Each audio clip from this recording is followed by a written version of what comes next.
Hey everyone, I'm back, and today we're going to be talking about Requiem for a Dream. And this movie is directed by Darren Aronofsky, the same director as movies like Black Swan or Mother or Noah, and he's done some other stuff, but those are the ones I've seen from him. And Black Swan, I think, is his best movie, and this is his second best movie for me. And what I really love about this movie in particular is that I love how this movie is presented in terms of its tone and its characters and where they end up, and all of that is great, and I love it.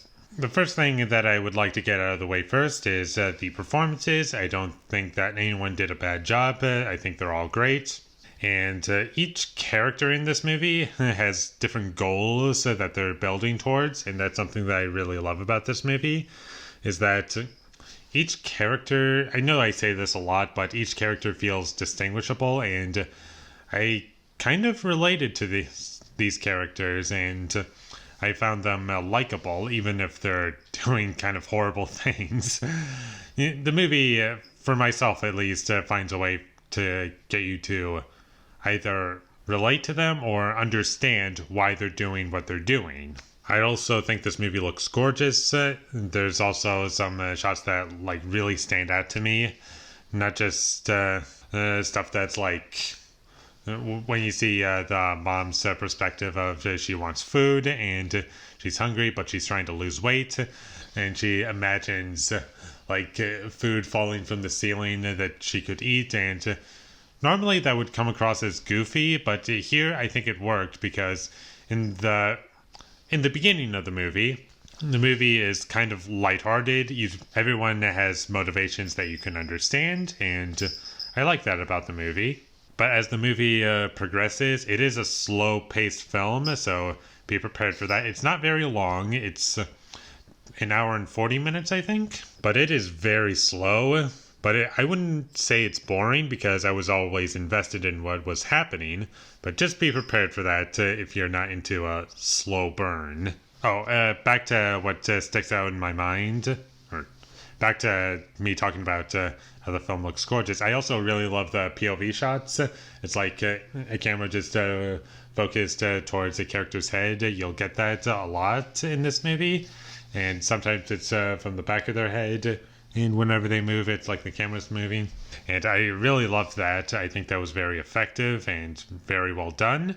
And I think it added a lot to the film. As I said earlier, this movie starts out kind of light. And what I mean by that is, compared to the ending, which is kind of dark and really crazy, or towards the end of the film, it gets just really crazy and insane.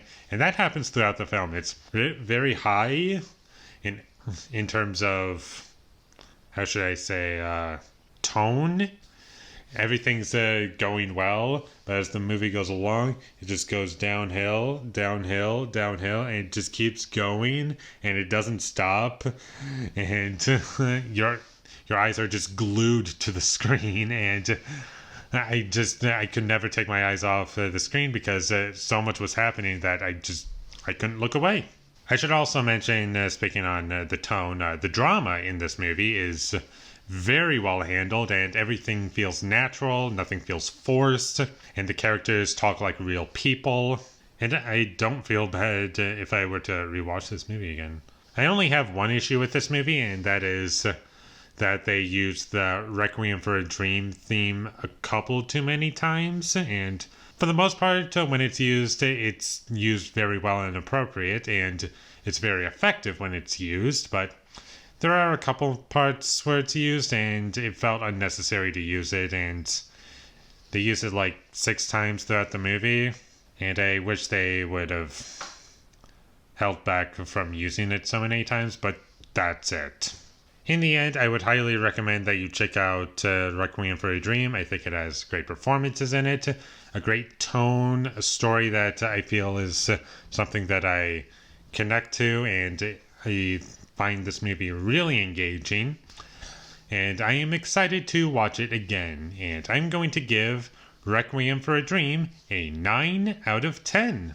Thank you for watching my videos as always. If you enjoyed this review, be sure to leave a like and comment down below what you thought of Requiem for a Dream down below. And my social media links will be in the description down below, so follow me there. And last but not least, subscribe to be a part of Foley Nation. And I'll see you when I get my next review up, and that's going to be for Army of the Dead on Netflix. Because I watched the first 20 minutes of it, and I might as well watch the rest of it. But until I get that up, thank you for watching, and have a great day.